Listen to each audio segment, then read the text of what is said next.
Right. So I have this going on Instagram too. So to all my beloveds on Instagram, to my beloveds, wherever we are streaming this magic in honor of Juneteenth 2023, I welcome you in. I'm happy to see you. I'm happy to share virtual space. I'm happy to share physical space for those of you who will join me for dinner later. My name is Ty Simpson. Inem winitwa satit inwas nimipu kastitsamuk ayet. I am both Nimipu and I am Black. I honor my Indigenous ancestors by using the language that was passed to me generation to generation to introduce myself into this space. And what is Juneteenth if not an opportunity to really respect and honor and write a love letter to our ancestors? What is Juneteenth if not an opportunity to talk about the gifts that we are riding with our lives into the future? And so that's what I hope to bring into this space. I smudged a little earlier and offered room in my spirit for, those ancestors who journey with me to share their story in the space. So this is what we're going to do today. Let's start with the hard part, right? In Black communities, we are angry, frustrated, enraged, diminished, dehumanized. We feel less than, we feel deficient, we feel disenfranchised and disempowered. All of these as a result of the story of enslavement of Indigenous Africans across the diaspora. All of these deep feelings we carry ancestrally in our spines, in our pelvis, in our back, in our neck, in our shoulders, when we feel our jaws clench and tighten, when we rest and force our tongue to the top of our mouths, that is the collective and ancestral and intergenerational anxiety and pain and trauma that we carry in our bodies. But what we know about Juneteenth and every day that we settle and every day that we not settle, I'm sorry, every day that we recognize and honor who we are now in the world, um, allows us to settle back into our bodies and settle into these bodies in a good way. I will say this with my whole chest and my whole heart that Black people, we are not the story of slavery.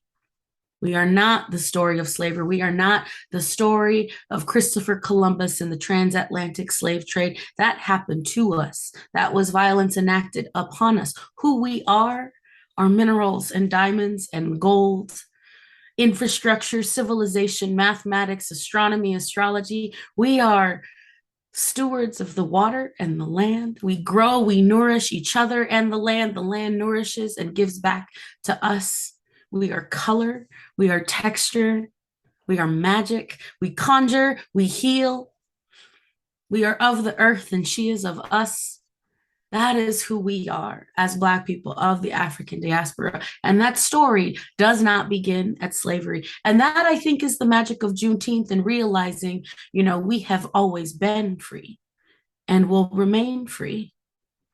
I know within these systems of white supremacy and systems of capitalism and systems of um, patriarchy, bastardized, diminished versions of Christianity that really lead us astray. That again is not an admonishment of Christianity. What that is that how Christianity existed in the continent before white folks got their hands on it. So let's remember that as well. And in those gatherings and in those stories is our music and our language and our healing. It is our call and response. It is our laughter. It is in those moments that we survived in the way that we did, that in learning to read after a 16-hour day by candlelight, that in walking 4 miles to spend 4 hours with a loved one on another plantation is how we built and nurtured families across time. Juneteenth is a love letter to each other and to ourselves. Juneteenth is a love letter to the ancestor on whose shoulders we stand. Juneteenth is a reminder that we are writing a future now, you know, for our children, for our babies, and who comes next. Because we were all prayed and loved into existence. Every day of labor, forced enslavement, forced labor, displacement, and dehumanization, we were prayed for and we were loved. And here we all sit and exist and celebrate and are joyful and we rest together. Black people, our rest is the revolution. Doing nothing is what we owe our ancestors. When we labor for shared resources, for caring for our families. We don't labor to exist in capitalism. We don't dream and aspire to be the best at capitalism, at labor. Set down your productivity, set down your perfectionism, set down this need to be better than the next, to have this label or that label, this brand or that brand. Set down the productivity to just be, to be in your beautiful Black body with our wide noses and our dark skin and our textured hair. Sit down and rest and honor the ancestors who did not have the choice. That's what Juneteenth means and is for each of us. I want to share with you each a few affirmations and some stories, because that's who I am in the world, as a storyteller. Storytelling is my spiritual practice and my cultural practice, but it's not unique to me. Blackness is a storyteller. Indigeneity is storytelling, and we each have it in us. We just have to settle back into our bodies to find it. Your story is generations old. Our collective story as Black folks of the diaspora is generations old. Long before white folks found boats to cross the oceans, we were telling stories of trade, of ocean travel, of dance, and of magic, and of medicine, and of healing. So here I offer some liberated notes to y'all. Today for Juneteenth, I love and honor my Blackness and every aspect of my identity that makes me who I am. I do not feel obligated to prove my Blackness, my worthiness, nor my humanity through the lens of others. Be who you are in your beautiful Black bodies. Let your Black children be in their joy and in their creativity and in their magic.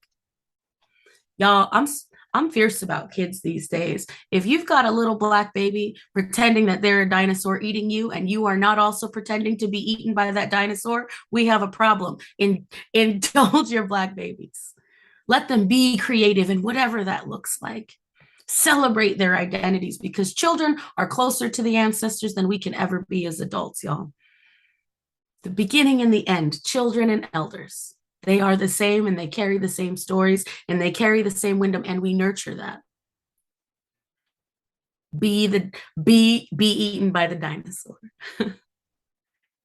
And I know and honor and respect in these ugly systems of capitalism and patriarchy and Christianity and white supremacy, that we feel the need to prove that we are part of that system, that we are part of this world, that we are enough, that we are sufficient, that we are competent. But we don't need the approval of our white relatives, because we have been civilizations. We have been joyful. We have been healers, teachers, and scientists for thousands of years without white supremacy and patriarchy and capitalism. We are our own civilization. We are our own revolution, and that has existed long before slavery. I will remind you again, our story does not begin and end at slavery as Black people. We have been more than that for generations, and that is how we honor ourselves and all parts of our identities. Our Blackness does not make us immune to the influence of white supremacy.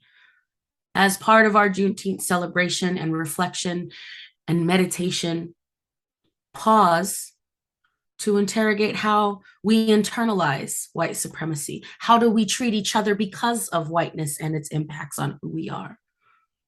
How do we treat each other? How do we treat our women? How do we treat our children? And how is white supremacy showing up in that? This is, I had written a whole other speech for today, and while I was showering and getting ready and going slow and nurturing and having coffee and drinking water this morning, I was thinking to myself that I wanted to write a love letter to Black people and realize that I don't write enough love letters to myself because of white supremacy. White supremacy tells me that my body is only meant for extraction, consumption, and labor. I don't pause to tell myself I am grateful for the abundance that my body enjoys. The strength, physically, emotionally, and spiritually, the wisdom that pumps through these veins, the ability to tell stories and inspire the stories of others. I am grateful. And that exists without white supremacy, that exists outside of whiteness. The other love letter is to my skin, the color of maple, to honor the wildness of my hair, curls that reach to the universe so that I can stay in touch with generations and time and space. I write a love letter to my broad nose. Somebody called it a pudgy nose. I love my nose. And I don't stop to admire it enough. Consistently bombarded with an ocean of images of narrow noses and skinny faces. I love my broad nose. I love my wide cheeks. I love my bright, energetic smile because this is the smile of my ancestors when they, in many of their lifetimes, couldn't smile. My back, like Rupi Kaur gifts us in poetry, my back carries stories no book has the spine to carry. The labor of emotionally contributing to community, spiritually contributing to community, while also enduring trauma after trauma after trauma in my own life, because that is the story and experience of Black people. That is our reality. But I am grateful for this body. For many of you, I was at the Juneteenth luncheon. And when you really sit in a space with Black people and listen to the sounds of our voice and the sounds of our shared laughter and the sleigh and the beauty, the low-cut Caesars and waves, the way baby hairs get laid, the way we show up with color and with jewelry and with noise and with song and with poetry, the way our bodies are capable of moving through air and in space and in time. I write a love letter to all of you as my Black relatives on Juneteenth, that those are beautiful, beautiful gifts that we carry. We are not deficient, incompetent. We are more than, and have been for generations. And Juneteenth is about reminding that we have these things. Look at yourself in the mirror today. Look at yourself in a camera and name all of the things that you love about yourself. I was 28 years old when I learned to love the sound of my own laughter. Do you love the sound of yours? I was nearly 35 years old before I loved how I felt in my body. How do you feel in yours?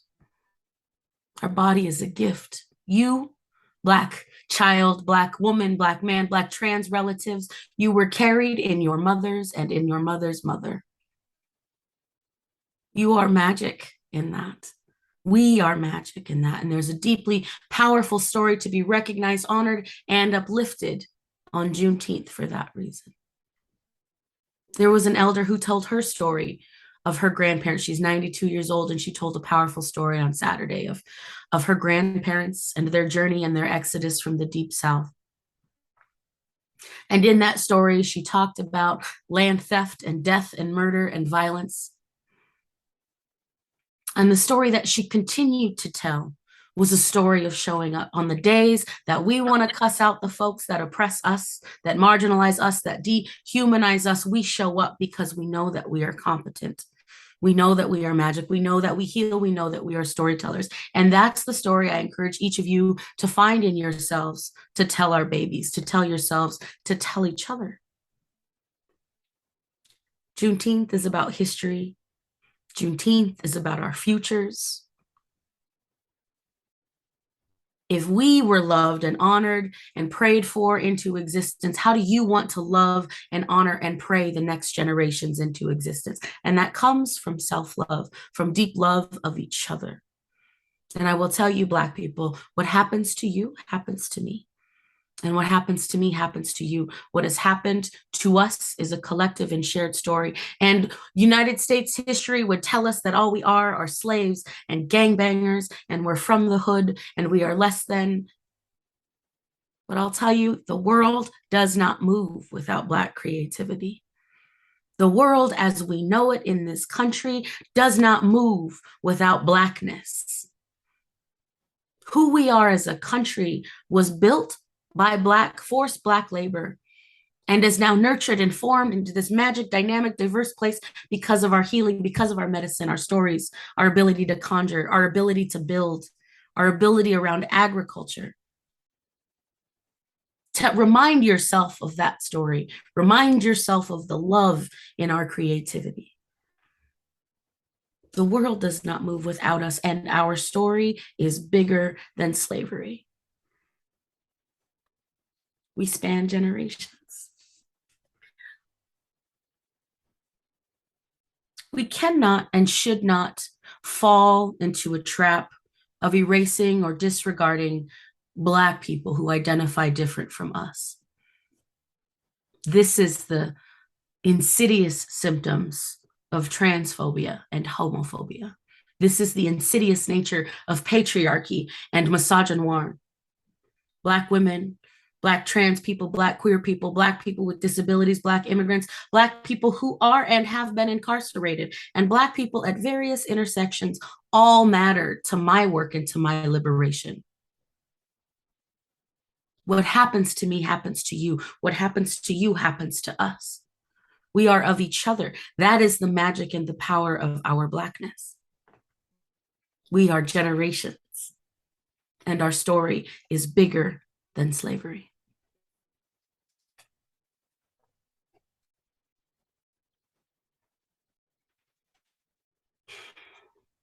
There are points and moments of love and gratitude that I wanted to share.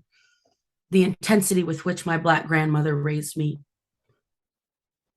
protecting myself as a young woman,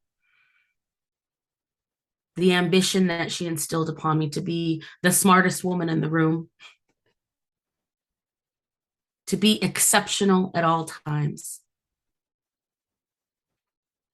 But what she didn't tell me was those were symptoms of white supremacy. It was about surviving in whiteness that she was instilling these things in me, because it took me 39 years of my life to soften and to be okay with my soft edges and my soft heart and my tenderness, and be able to share that with others who may not also, or who may not also engage in their own softness and tenderness.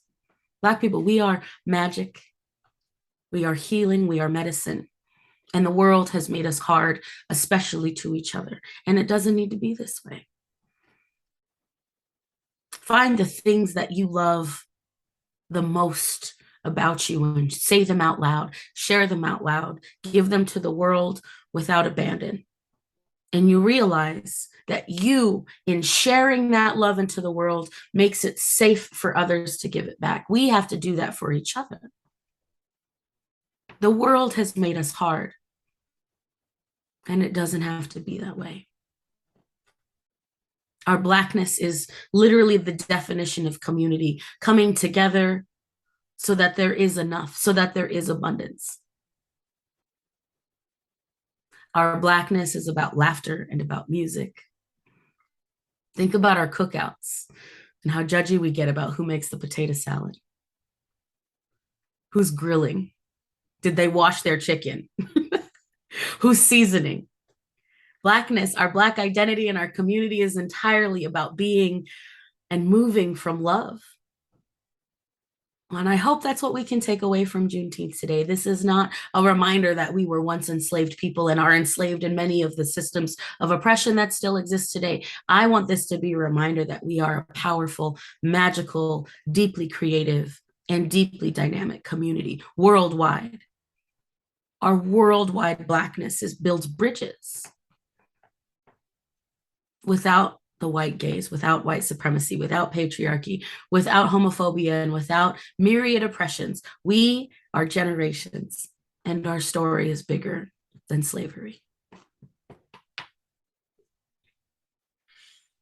I do not and will not ever strive to transcend Blackness or race. I love my Blackness.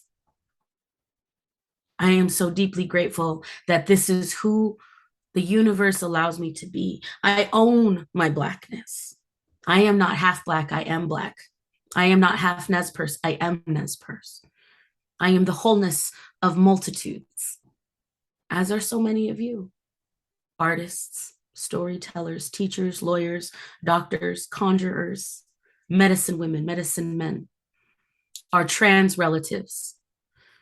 In my language, and this is a loose understanding for me, and I'm still learning, in my indigenous language, the word for two-spirit, which would also be the same word for queer and trans, essentially translates to all of the things all at once.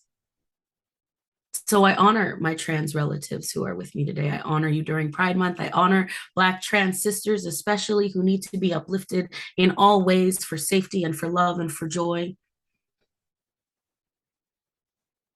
I honor you especially on Juneteenth.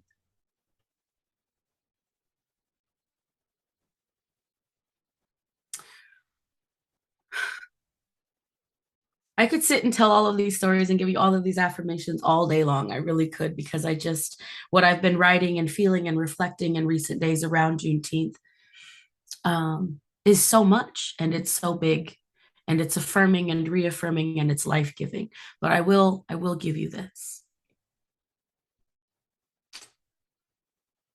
To exist in white supremacy is to limit our imagination, to survive from crisis to crisis, to live and move in the world from a place of scarcity, which is a story that's given to us, not the story that we're writing for ourselves, but to live and try to survive in crisis and survival mode is to limit our imagination. But let us be reminded that the ancestors who endured chattel slavery, enslavement, had enough imagination and hope in one another and in their communities and in their Blackness to move us into this future, to ensure our survival and our resilience as Black folks across the diaspora. Our thriving and abundance and joy and the revolution and Black liberation exists in our imagination, and it is white supremacy that would diminish and marginalize it.